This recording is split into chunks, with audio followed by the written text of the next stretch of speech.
Hello friends, welcome back to my YouTube channel Elite Nursing Classes Center of Excellence. I hope you all are doing well. So guys, हम कर रहे हैं postpartum period. So postpartum period में हमारा next question है question number 252.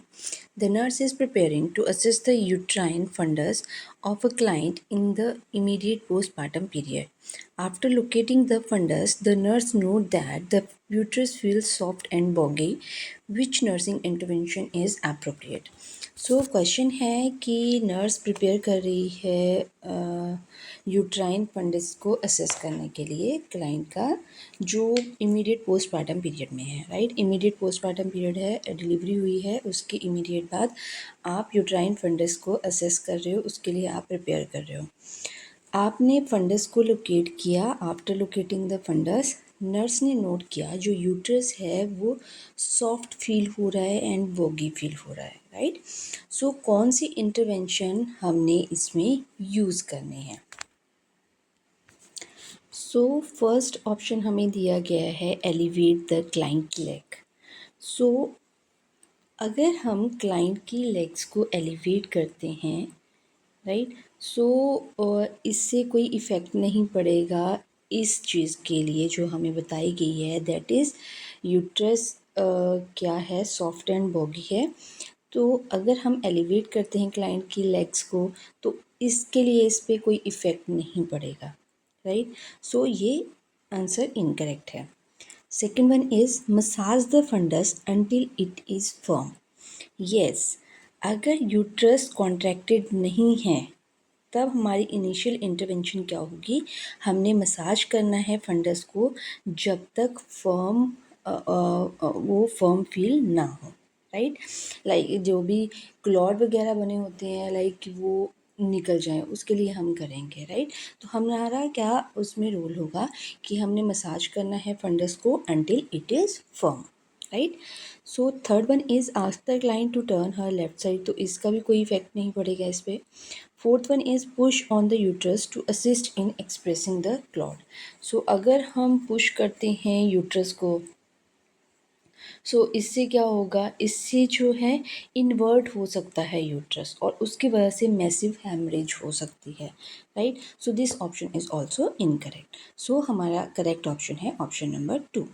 सो next question है question number 253। The nurse is caring for 1 day postpartum client, which client assessment required the need for follow-up?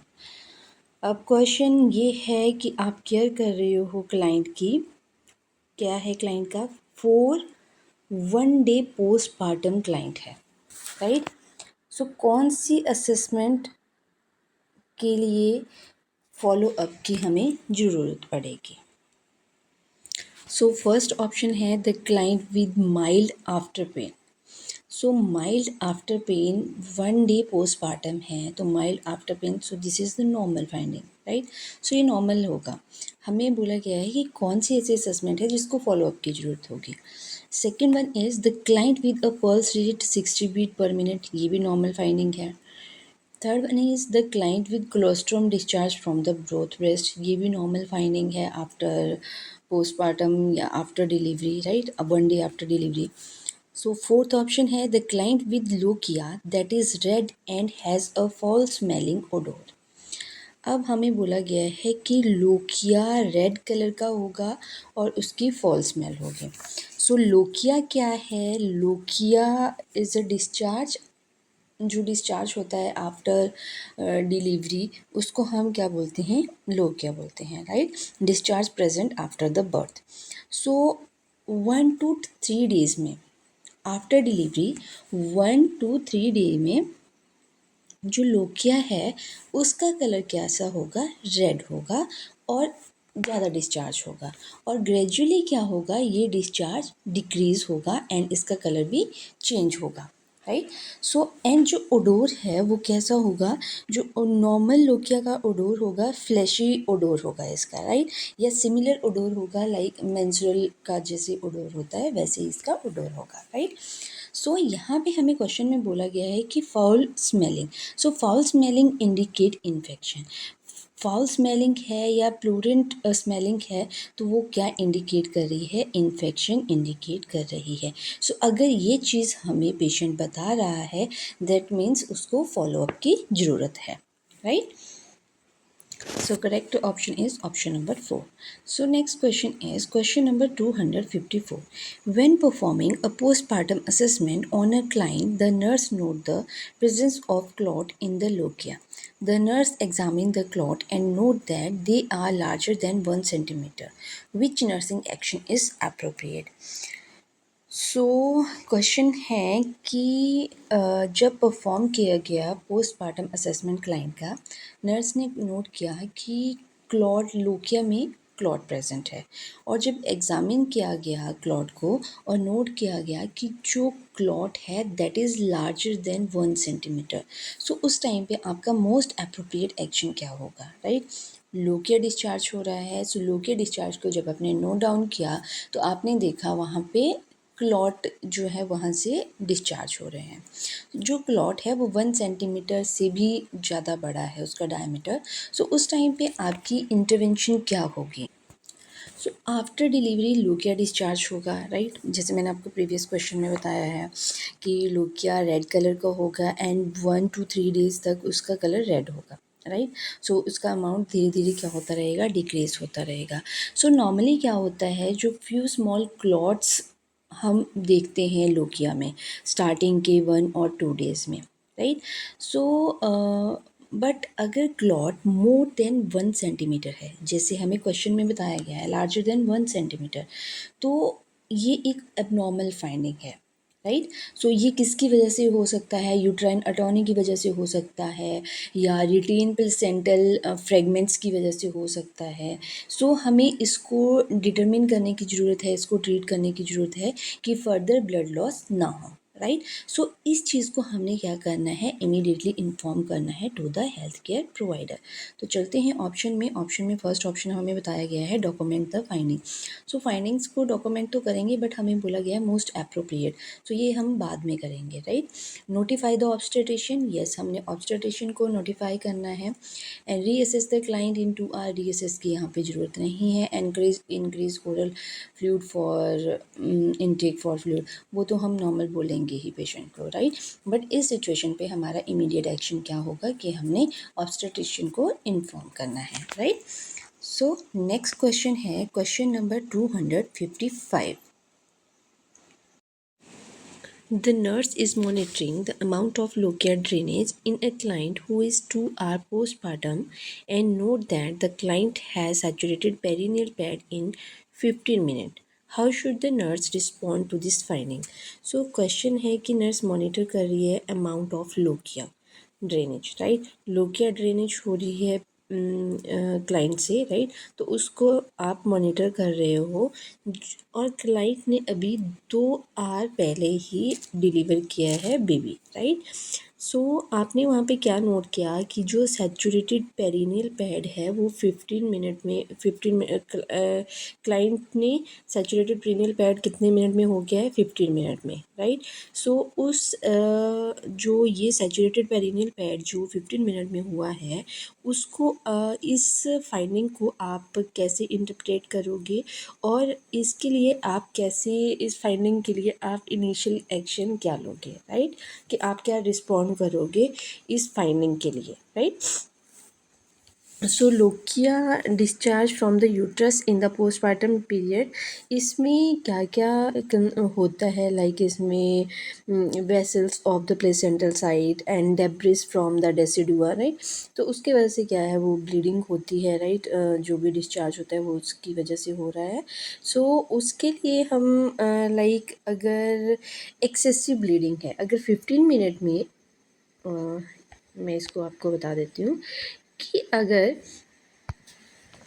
15 minute में perennial pad cover हो रहा है, या perennial saturated perennial pad है, या 15 minute में जो मेजरमेंट 15 मिनट में जो पेरिनियल सैचुरेटेड पेरिनियल पैड है, पैड होता है, तो उसको हम कैसे कंसिडर करेंगे? एक्सेसिव ब्लीडिंग, राइट, कि एक्सेसिव ब्लीडिंग हो रही है, राइट। अगर 1 आवर में अगर वो कवर करता है देन उसको हम हैवी में कंसिडर करेंगे, हैवी ब्लीडिंग। और अगर less than 15 centimetre in 1 hour है, राइट, कि जो पैड है उसमें जो ब्लीडिंग का अमाउंट है, जो कवर, जैसे फॉर एग्जांपल पैड है, पैड पैड में सिर्फ जो ब्लीडिंग है वो 15 सेंटीमीटर की है, राइट। और in 1 hour, less than 15 centimetre in 1 hour, तो उसको हम मॉडरेट कंसिडर करेंगे, राइट। मॉडरेट कब कब कंसिडर करेंगे?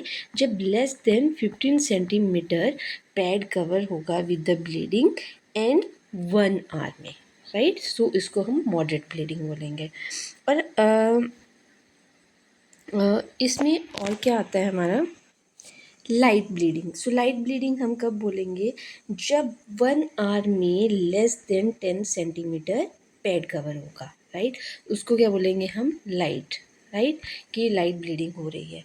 और अगर लेस देन 2 सेंटीमीटर है इन 1 आवर में, right, less than 1 centimetre in less than 1 centimetre in 1 hour, तो उसको हम क्या बोलेंगे? स्केंट हम उसको बोलेंगे, राइट। सो इस रूल को हम फॉलो करते हैं जब हम आफ्टर डिलीवरी या पोस्टपार्टम के टाइम हम जो ब्लीडिंग है उसकी मेज़रमेंट करते हैं through the perineal pad, right. So यहाँ पे हमें बोला गया है क्वेश्चन में कि 15 मिनट में क्या हो गया है कि एक सैचुरेटेड पैड की जो पैड है वो पूरा कवर हो गया है विद द ब्लीडिंग, राइट, कि इतनी ज़्यादा ब्लीडिंग हो रही है। तो 15 मिनट में अगर कवर हो रहा है that is excessive bleeding. So excessive bleeding हो रही है, तो एक्सेसिव ब्लीडिंग क्या हो सकता है? मे बी हेमरेज भी हो सकती है पेशेंट को, राइट। सो हेमरेज अगर पेशेंट को होगी तो हेमरेज में हमारा इमीडिएट एक्शन क्या होगा कि हमने इन्फॉर्म करना है टू द ऑब्स्टेट्रिशियन और to the health care provider, right. So चलते हैं ऑप्शन की तरफ। सो फर्स्ट ऑप्शन है डॉक्यूमेंट द फाइंडिंग। फाइंडिंग को हम डॉक्यूमेंट्स करेंगे जब पेशेंट नॉर्मल हो जाएगा, डॉक्यूमेंटेशन तो हमने करनी ही है, right. Encourage the client to ambulate. So इस टाइम पे ambulation is not a correct option. So encourage the client to increase fluid intake. Fluid intake भी हम इंक्रीज करेंगे बट इस टाइम पे भी अप्रोप्रिएट एक्शन नहीं है। इनिशियली हमने क्या करना है वो हमसे पूछा गया है। Contact the obstetrician and inform him और हर टू द फाइंडिंग। सो हमने इन्फॉर्म करना है to the obstetrician, right. So ये चीज़ आप ध्यान रखना। अगर 15 मिनट में ब्लीडिंग से ही पेरिनियल पैड कवर हो रहा है 15 मिनट में, तो हम एक्सेसिव ब्लीडिंग कंसिडर करेंगे। अगर 1 आवर में कवर हो रहा है देन हैवी ब्लीडिंग होगी। और 1 आवर में अगर less than 15 centimetre in 1 hour में कवर हो रहा है तो उसको मॉडरेट बोलेंगे। And less than 10 centimetre in 1 hour में हो रहा है तो उसको लाइट बोलेंगे। एंड लेस देन 2 सेंटीमीटर हो रहा है, 2.5 सेंटीमीटर हो रहा है, तो उसको हम क्या बोलेंगे? स्कैंट ब्लीडिंग बोलेंगे, राइट। सो नेक्स्ट हम चलते हैं क्वेश्चन की तरफ। Question number 256। The nurse has provided discharge instruction to a client who delivered a healthy newborn by caesarean delivery. Which statement by the client indicate a need for further instruction.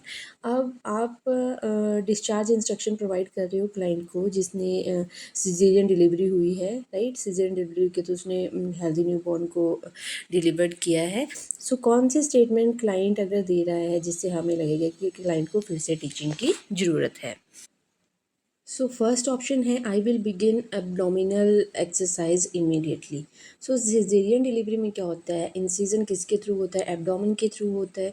तो हमें यहाँ पे patient बोल रहा है कि जैसे ही मैं घर जाऊँगा वैसे ही मैंने एब्डोमिनल एक्सरसाइज स्टार्ट कर देनी है। So this statement is incorrect. तो सिजेरियन डिलीवरी के बाद एटलीस्ट 3 to 4 वीक पेशेंट को वेट करना होता है and after that she can exercise, right. So ये चीज़ अगर ये स्टेटमेंट अगर पेशेंट दे रहा है तो हमें लगेगा कि पेशेंट को फिर से टीचिंग की ज़रूरत है, पेशेंट को डिस्चार्ज इंस्ट्रक्शन समझ नहीं आई है, राइट। सेकंड है I will notify my obstetrician if develop a fever. So इसमें बोला गया है कि अगर मुझे फीवर डेवलप हो रहा है तो मैंने ऑब्स्टेट्रिशियन को इन्फॉर्म करना है। सो ये भी करेक्ट है। सो थर्ड ऑप्शन है I will turn on my side and push up with my arms to get out of the bed, yes ये भी करेक्ट है। And fourth one is I will lift nothing heavier than my newborn baby for at least 2 week, yes कि मैंने heavy चीज़ कोई उठानी नहीं है, सिर्फ मैंने अपने बेबी को ही उठाना है एटलीस्ट 2 वीक्स के लिए। So this statement is also correct. So इस क्वेश्चन में इनकरेक्ट स्टेटमेंट क्या होगी कि पेशेंट जब हमें ये बोल रहा है कि मैंने इमीडिएटली एक्सरसाइज स्टार्ट कर एब्डोमिनल एक्सरसाइज स्टार्ट कर देनी है, right. So next question is question number 257। So guys, अगर आपने अभी तक मेरा चैनल सब्सक्राइब नहीं किया है so kindly subscribe the channel, like the video and share with your friend. So ये हमारा लास्ट क्वेश्चन है इस चैप्टर का। सो अगर आपको कोई भी डाउट है तो आप मुझसे पूछ सकते हो। मैंने मेल आईडी भी डिस्क्रिप्शन बॉक्स में शेयर की है, आप मुझे थ्रू मेल भी बता सकते हो, थ्रू कमेंट्स भी आप मुझसे अपने डाउट्स क्लियर कर सकते हो, right. So after precipitate delivery the nurse knows that the new mother is passive and touches her new born infant only briefly with her finger tips. What should the nurse do to help the women process the delivery. So question यहाँ पे पूछा गया है precipitate labour से। So precipitate labour है, precipitate labour means कि less than 3 hours के बीच में या 3 आवर्स में या लेस देन 3 आवर्स के बीच में डिलीवरी जब हो जाती है, रैपिडली जब डिलीवरी होती है, that is precipitate labour, right. So precipitate labour हुई है और मदर क्या कर रही है, सिर्फ पैसिवली ऐसे ही मीन्स अपने फिंगर टिप से बेबी को टच कर रही है, ना उसको कुडल कर रही है, ना उसको पकड़ रही है, राइट। सो सिर्फ फिंगर टिप से ब्रीफली उसको टच कर रही है। तो आप what should the nurse do to help the women process the delivery. So आप उस टाइम पे कैसे हेल्प करोगे वुमेन्स को, उस वुमेन को, उस फीमेल को आप कैसे हेल्प करोगे कि वो उस डिलीवरी के साथ प्रोसेस करे, राइट। सो प्रेसिपिटेट लेबर मैंने आपको बता दिया कि 3 घंटे या 3 घंटे से कम टाइम में जब डिलीवरी हो जाती है, मीन्स रैपिड जब डिलीवरी होती है, जब रैपिड डिलीवरी होती है तो मदर को वो चीज़ लाइक वो चीज़ उसको एक्सेप्ट बोल सकते हैं हम कि एक्सेप्ट नहीं कर पाती है कि इतनी सडनली ये चीज़ होगी, कि सडनली डिलीवरी होगी, सडनली बेबी भी आ गया, राइट। तो उस चीज़ को वो एक्सेप्ट नहीं कर पाती है उस टाइम पे, तो वो उस चीज़ को प्रोसेस नहीं कर पा रही है। तो उस प्रोसेस नहीं कर पा रही है मीन्स उसके कुछ फीलिंग्स हैं, राइट। तो वो उसकी जो फीलिंग्स हैं उसके वजह से वो क्या कर रही है, सिर्फ ब्रीफली बेबी को टच कर रही है, राइट। सो मदर को डिसबिलीव होता है कि उसकी डिलीवरी इतनी रैपिडली होगी है, राइट। तो उसकी वजह से ये रिएक्शन होते हैं। तो जब ये रिएक्शन अगर मदर के होते हैं तो हमने वहाँ पे मदर को अंडरस्टैंड करना है, उसकी क्या फीलिंग्स है उसको अंडरस्टैंड करना है और उसको हमने सपोर्ट करना है, राइट। तो चलते हैं ऑप्शन की तरफ। Encourage the mother to breast feed soon after the birth. तो हम मदर बेबी को फॉर एग्ज़ाम्पल आप एक केस देख रहे हो, वहाँ पे प्रेसिपिटेट लेबर हुई है, मदर से ब्रीफली टच कर रही है बेबी को और आप सडनली पेशेंट के पास जाके क्या बोल रहे हो कि चलो चलो जल्दी से इसको ब्रेस्ट फीड करवाओ, राइट। सो वो क्या होगा, वो चीज़ शो कर रही है कि आप जो पेशेंट की फीलिंग्स हैं उसको कंसिडर नहीं कर रहे हो, राइट। तो ये इनकरेक्ट स्टेटमेंट होगी कि हम ये नहीं बोलेंगे कि चलो जल्दी जल्दी पेशेंट क्या सोच रहा है, क्या फील कर रहा है, हम उस चीज़ की तरफ ध्यान नहीं दे रहे, हम सीधा बोल रहे हैं कि चलो चलो जल्दी से ब्रेस्ट फीड करवाओ। तो ये स्टेटमेंट भी इनकरेक्ट होगी, right. Second one is support the mother in her reaction to the new born infant. Yes, हमने सपोर्ट करना है मदर को, right. Third one is tell the mother that it is important to hold the new born infant. So ये चीज़ हम बताएंगे but हम पहले मदर को उस डिलीवरी के साथ जब वो पूरी तरह से प्रोसेस हो जाएगी उसके बाद हम ये चीज़ मदर को बताएंगे। Fourth one is document a complete account of the mother reaction on the birth record. So birth record में हम डॉक्यूमेंट तो करेंगे बट यहाँ पे हमें क्या बोला गया था कि प्रोसेस द डिलीवरी, कि वो डिलीवरी के साथ कैसे प्रोसेस करेगी मदर, कि आप कैसे हेल्प करोगे। सो ये स्टेटमेंट हेल्प नहीं करेगी मदर को उस सिचुएशन के साथ अडेप्ट करने के लिए, right. So our correct option is कि हमने सपोर्ट करना है मदर को उसके रिएक्शन के लिए, राइट। सो गाइज, आज की क्लास में इतना ही। नेक्स्ट चैप्टर हम स्टार्ट करेंगे नेक्स्ट क्लास में, तब तक के लिए बाय बाय।